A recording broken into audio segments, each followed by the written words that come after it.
Olá, seja bem-vindo a mais um programa Educação em Pauta. No programa de hoje nós contamos com a participação do professor doutor Expedito Silva do Nascimento Júnior. Ele é professor de Anatomia Humana do Departamento de Morfologia da Universidade Federal do Rio Grande do Norte e hoje vem falar sobre um programa de doação voluntária de corpos para estudos anatômicos da universidade. Olá, professor, seja bem-vindo ao programa Educação em Pauta. Olá, obrigado, grato pelo convite, pelo espaço que está sendo ofertado à UFRN. Professor, falar um pouco sobre esse programa, né? Porque às vezes o senso comum ou até o imaginário social, né, tem alguns mitos ou algumas dificuldades em, digamos assim, se despedir dos corpos, dos parentes, então envolve psicologia, envolve muitas coisas que talvez dificulte esse processo de doação, né? Mas a primeira pergunta que eu faço é: desde quando a gente tem este programa ou sistematicamente esse processo, né, de doação ele acontece na Universidade Federal? Bruno, o nosso telespectador, o programa ele funciona já desde a década de 80, né, do início da década de 80, e nos últimos anos apenas é que ele vem crescendo com um maior número de doadores em virtude das nossas campanhas, né, de informação junto à mídia, em rádio, em televisão, distribuindo folders em eventos e etc. E a gente tem percebido uma excelente resposta da sociedade, né? A gente utiliza inclusive esse espaço para agradecer à sociedade por ter entendido a nossa campanha e a relevância do ato da doação para o ensino de anatomia na Universidade Federal, porque, como eu digo aos meus alunos, a colegas, a anatomia ela é a base que sustenta a formação de um profissional da área da saúde, né, sobretudo aqueles que vão trabalhar diretamente o corpo humano como um médico cirurgião no hospital. Para que a população possa entender a importância disso, você não treina um piloto de um avião brincando com drone. Você não treina um mecânico, quem vai mexer no motor do carro, brincando de carrinho. Da mesma forma, você não forma um cirurgião brincando de boneco. Então, e nem só com atlas, né? Porque a gente sabe que os atlas eles são importantíssimos também, né? Exatamente. Os atlas são os nossos guias, né? Mas o elemento que reflete quase que 100% da realidade do corpo vivo é o cadáver. E não existe um modelo alternativo de qualidade. Infelizmente, nós não conseguimos ainda, as indústrias em geral não conseguiram ainda reproduzir um modelo que satisfaça em pelo menos 50% a realidade que um corpo humano real apresenta para o nosso estudante. Então, para a população entender, é uma pergunta que eu sempre faço também: se você tem um médico que estudou e se formou num cadáver, dissecando o corpo humano, as artérias, as veias, os músculos, né, conhecendo a textura, a forma, as variações anatômicas, e você tem um outro médico que se formou estudando em bonecos, se eu for escolher entre um e outro para tirar uma unha que seja, né, fazer a extração de uma unha no transplante cardíaco, a resposta é óbvia. Eu não tenho dúvidas em escolher aquele que se formou dissecando e estudando um cadáver real. Essa era uma pergunta inevitável também, né? A gente tem várias universidades, não só no Rio Grande do Norte, que oferecem também cursos na área biomédica, né? Educação física, biologia e medicina, que aí talvez tenha uma responsabilidade muito maior, porque envolve ali o limiar entre vida e morte. E a tecnologia tem trazido bonecos, né? Simulações. Mas, por outro lado, a gente tem na Universidade Federal vários cursos que são renomados, né, e que são dos melhores do país nessa área, né? Então, como é que o senhor vê essa questão da simulação? O senhor já começou a responder, e até para fazer um alerta para o público, né, para que eles possam doar, né? Realmente, os bonecos eles são interessantes até que pontos? Ou então a gente realmente tem que descartar essa tecnologia porque é útil apenas os corpos que já foram vivos e que hoje devem ou deveriam ser doados?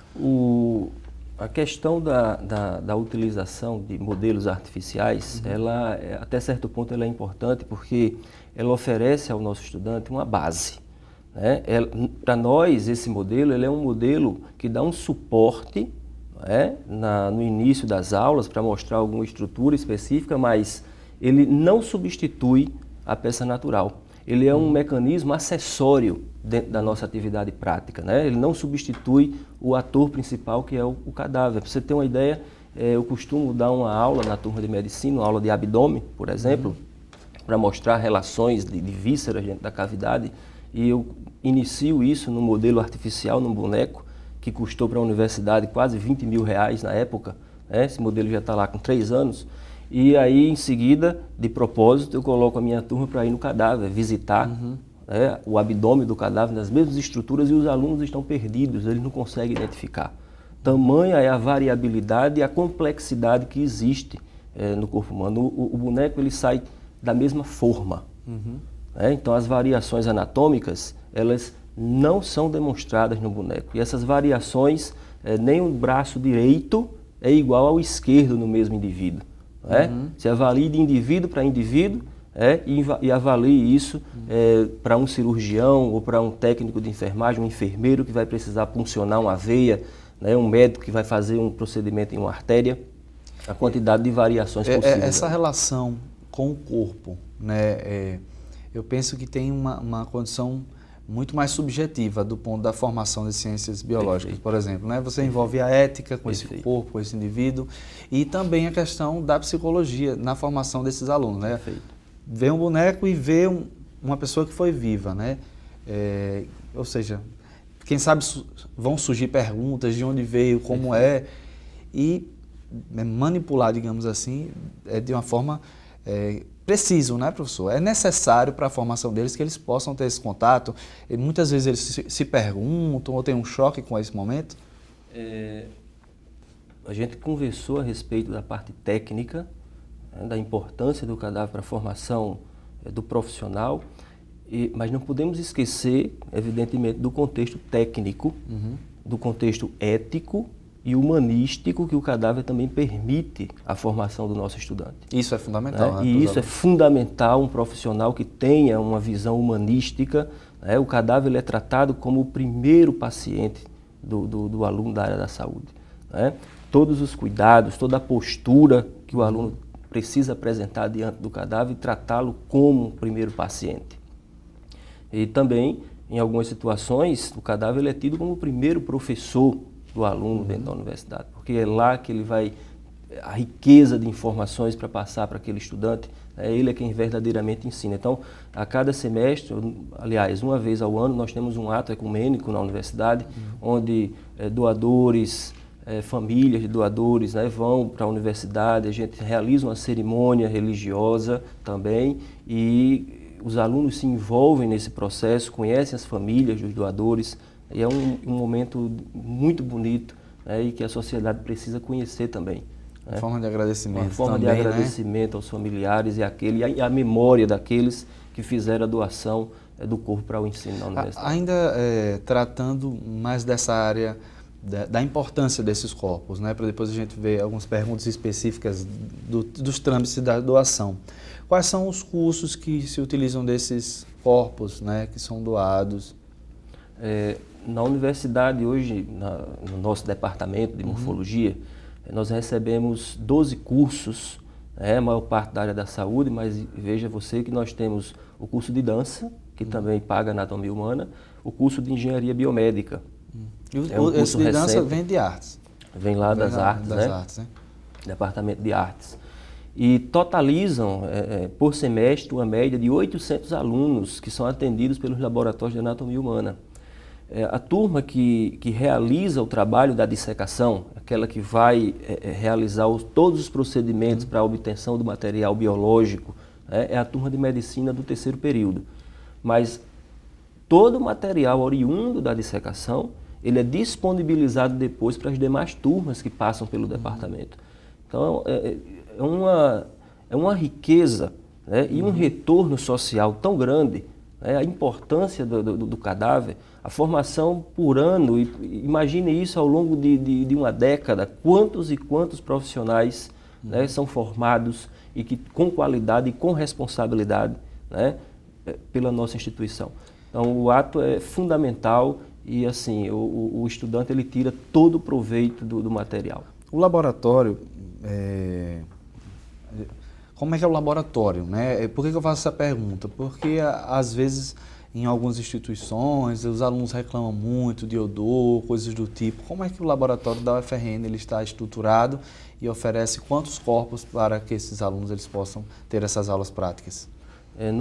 Na turma de medicina do terceiro período que eu citei, nós estamos com uma turma hoje de 50 alunos, e em virtude ainda do reduzido número de corpos, nós só podemos disponibilizar 2 cadáveres por semestre. Então você fica com uma turma de 50 pessoas para estudar em 2 cadáveres, que é um número, o ideal seria que tivéssemos aí no mínimo 5 corpos por semestre, né? Para disponibilizar para um processo consolidado de aprendizagem. Essa logística ela acontece exatamente para que as próximas turmas possam ter? Exatamente, exatamente. É fundamental, né, que a gente tenha um número de corpos significativo que atenda a demanda com qualidade, né? O número 2 é o número mínimo, para que você possa oferecer, dividir as turmas em grupos, em horários diferentes, para que a turma possa acessar a dissecação do cadáver. Mas o ideal, com 5 corpos, nós teríamos grupos menores, e isso melhora o processo de ensino e aprendizagem na docência. Quanto à segunda pergunta, em relação ao laboratório, ao laboratório de anatomia, hoje eu falo sem nenhuma dúvida que nós temos o laboratório de anatomia entre os melhores laboratórios do Brasil. Na região norte e nordeste, nós não vamos encontrar um laboratório de anatomia com tamanha qualidade, no sentido de que nós temos um sistema de climatização, um sistema de exaustão. Nós trabalhamos com cadáveres naturais, com peças molhadas em formol, e as pessoas entram no laboratório e não sentem cheiro de formol na sala.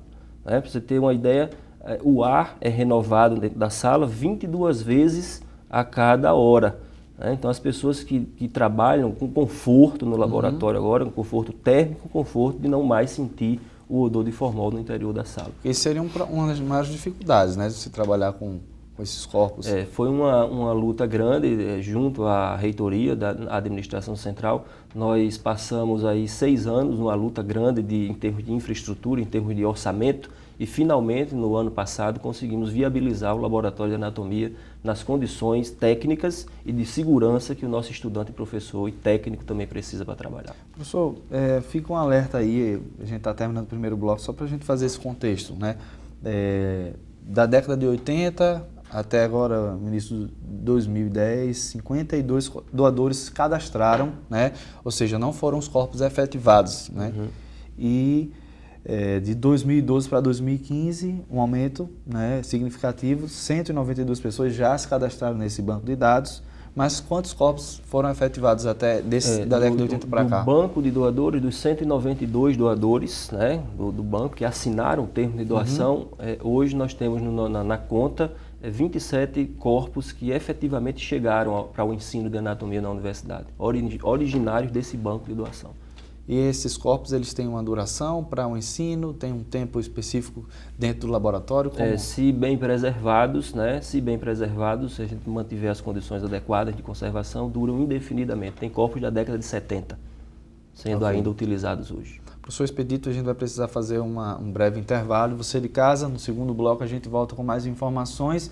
Se você se interessou e deseja cadastrar-se, então, nesse banco de dados, né, para que no futuro possa servir, né, como um elemento de ensino e aprendizagem para os alunos de biociências da universidade. Não saia daí, no segundo bloco a gente vem com informações. Até lá.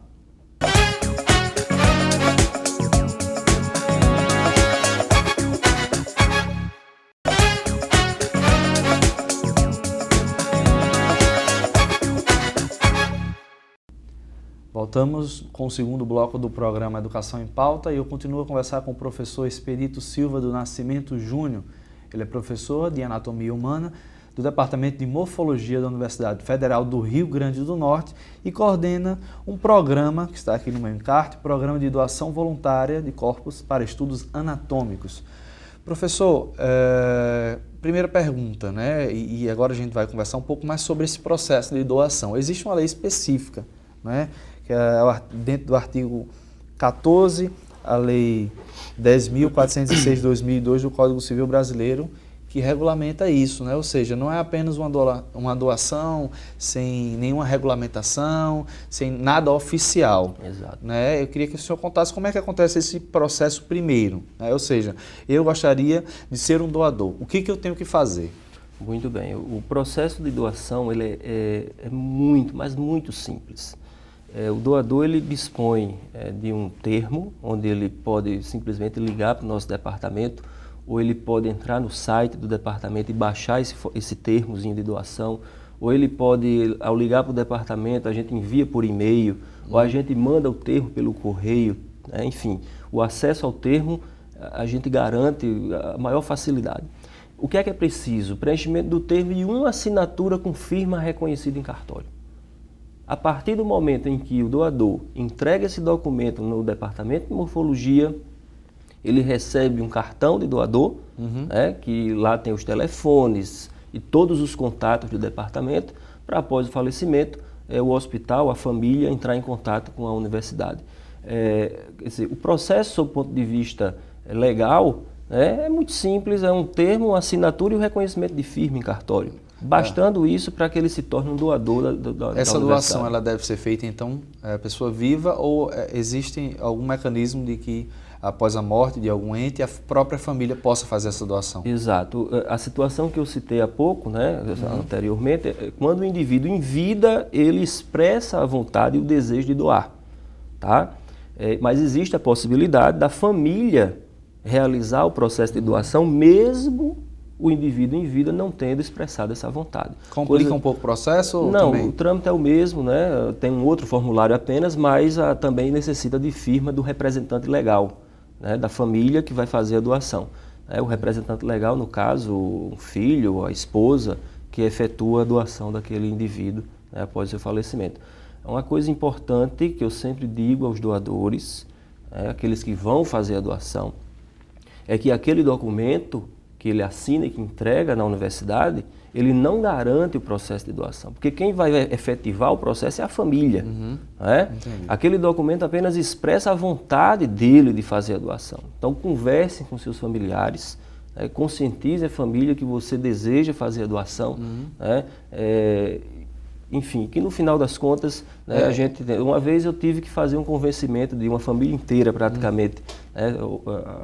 Houve o falecimento e aí a senhora era doadora, a família não quis, só que um dos representantes legais queria efetivar a vontade do falecido. E aí eu tive que ir ao hospital, conversei com a família e ao final conseguimos levar o corpo para a universidade. É bom conscientizar o público que na realidade você não perde um familiar, não é? Você está doando para que os alunos eles possam se formar melhor nessa área, né?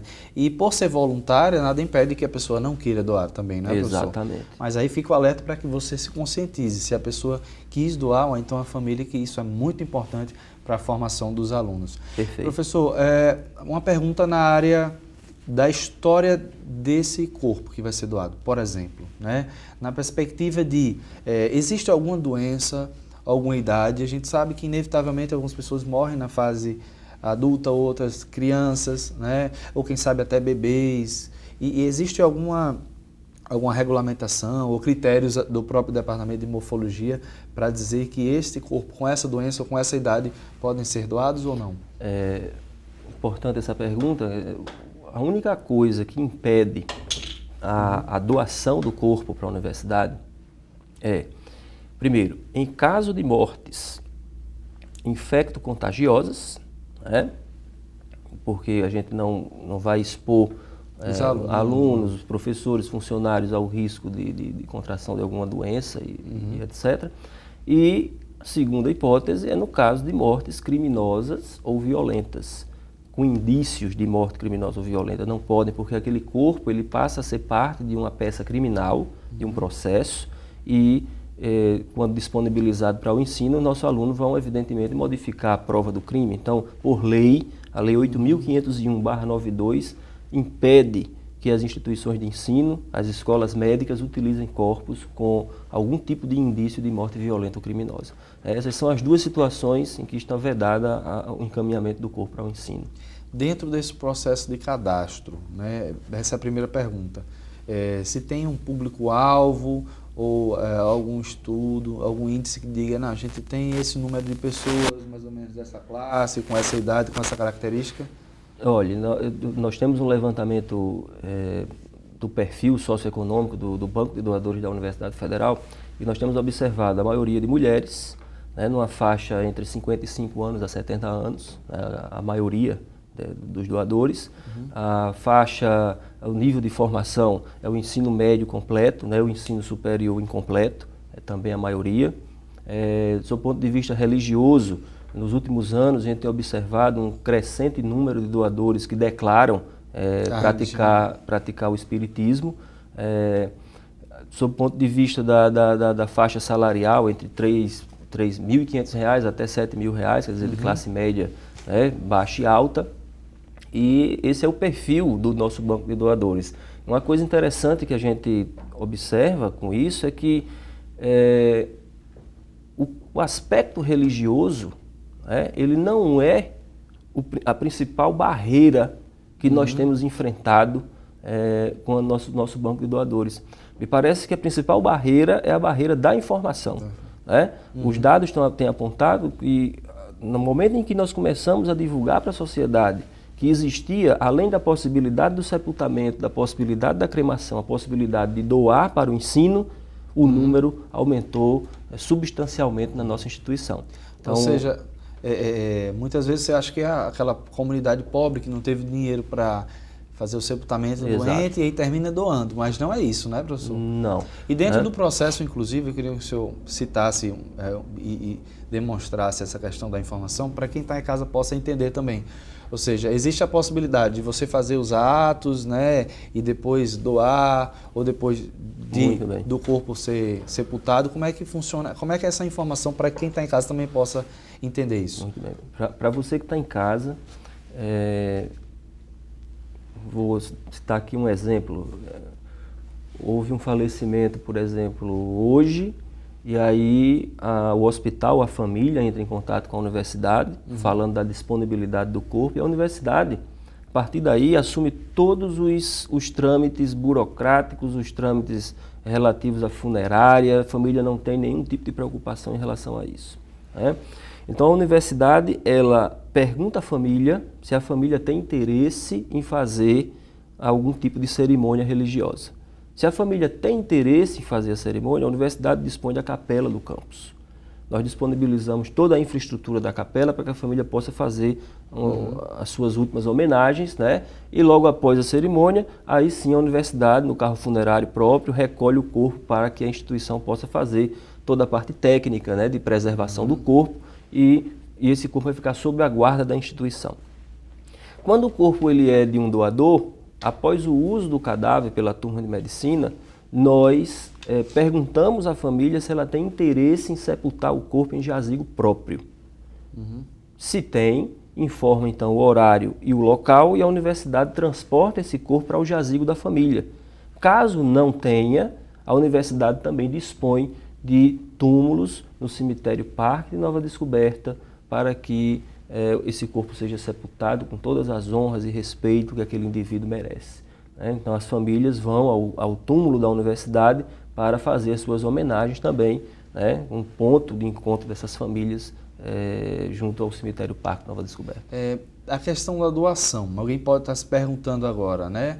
Eu me cadastrei no banco de doação de córnea, por exemplo. Então, o corpo ele pode fazer essa doação, a família pode fazer a doação de parte do corpo, digamos assim, e depois o resto será encaminhado para o departamento? Perfeito. Como é que funciona isso?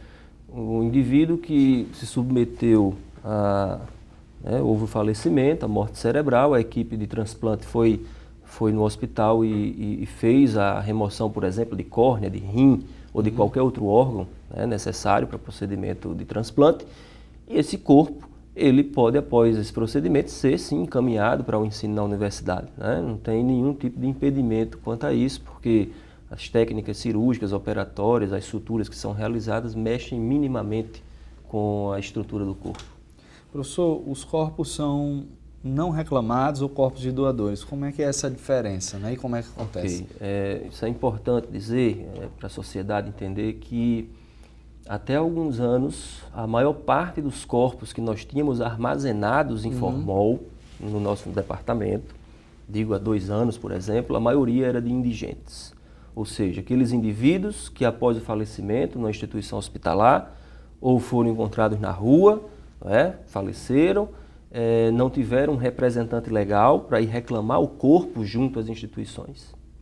Por lei, 8.501, é o número da lei, /92, é uma lei federal, o corpo, após 30 dias, ele é encaminhado para o ensino na universidade, nas escolas médicas, né, de acordo com a lei. Então, até 2 anos, a maior parte dos corpos que chegavam à universidade eram corpos não reclamados, esses indivíduos que não apresentavam um representante legal para fazer o recolhimento do corpo. Hoje, esse número se inverteu. Nós temos hoje armazenados aproximadamente 9 corpos no nosso departamento, na maioria, 5 corpos desses são de doadores, né? Apenas 4 corpos de indigentes. Então, é uma relação que a gente tem buscado inverter, né? Porque depender desses corpos não reclamados para o ensino, gera uma incerteza, né, imensa. A gente nunca tem. Teve semestre de a gente ter aí um cadáver. E no ano de 2010, por exemplo, e começando o semestre, a gente não tinha nenhum. E aí apareceu um cadáver do Hospital Alfredo Gugel para salvar o ano, salvar aquele semestre da turma de medicina. Hoje a gente tem uma situação um pouco mais tranquila e com um número invertido da maioria dos corpos não reclamados. Então, esse corpo não reclamado, ele é um corpo que tem um trâmite burocrático, administrativo, muito maior do que em relação ao doador. Você tem uma ideia, quando o corpo ele chega à universidade, nós temos que publicar 10 editais em jornais de grande circulação na cidade. Né? Temos que levar esses registros ao cartório, e aí o cartório emite uma certidão de óbito com assento na universidade, dizendo que o corpo, se ele tem identificação ou não, tem nome, tem um documento de identidade ou não, o corpo do senhor fulano de tal foi disponibilizado para o ensino na Universidade Federal do Rio Grande do Norte, de acordo com a lei, assim, e provimento do Tribunal de Justiça do Rio Grande do Norte.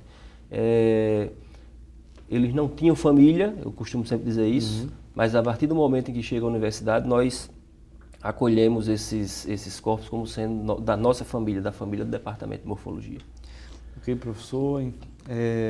Nosso tempo já está encerrado, mas eu acho que uma pergunta, e na realidade é uma informação, um serviço é fundamental, né, nesse tipo de entrevista, que é quem está em casa, vale lembrar que esse programa é exibido, depois a nossa produção coloca no YouTube, então você pode assistir desde o início, se você sintonizou agora na TV Câmara, mas um telefone, alguma forma de contato para o telespectador possa, então, ligar diretamente e fazer esse cadastro ou tirar dúvidas sobre este assunto, bem, professor. Vocês podem ligar, né, das 7 da manhã até às 18 horas, né, na Secretaria do Departamento, o número é 3215-3431. Repetindo, 3215-3431. E lá o secretário vai dar todos os encaminhamentos, as informações necessárias, inclusive encaminhar endereço eletrônico para quem quiser interesse em observar a página da universidade. A gente tem também à disposição o formulário para que você possa baixar diretamente na internet. Ok, muito obrigado pela entrevista, professor. Obrigado. E você de casa, muito obrigado pela audiência. A gente termina aqui mais um programa Educação em Pauta. Se vê na próxima semana, mesmo horário, 10 horas da manhã aqui pela TV Câmara, com reapresentação aos domingos também às 10 horas da manhã. Siga-nos nas redes sociais, no YouTube, Twitter e Facebook. A gente se vê na próxima semana. Até lá. Tchau, tchau.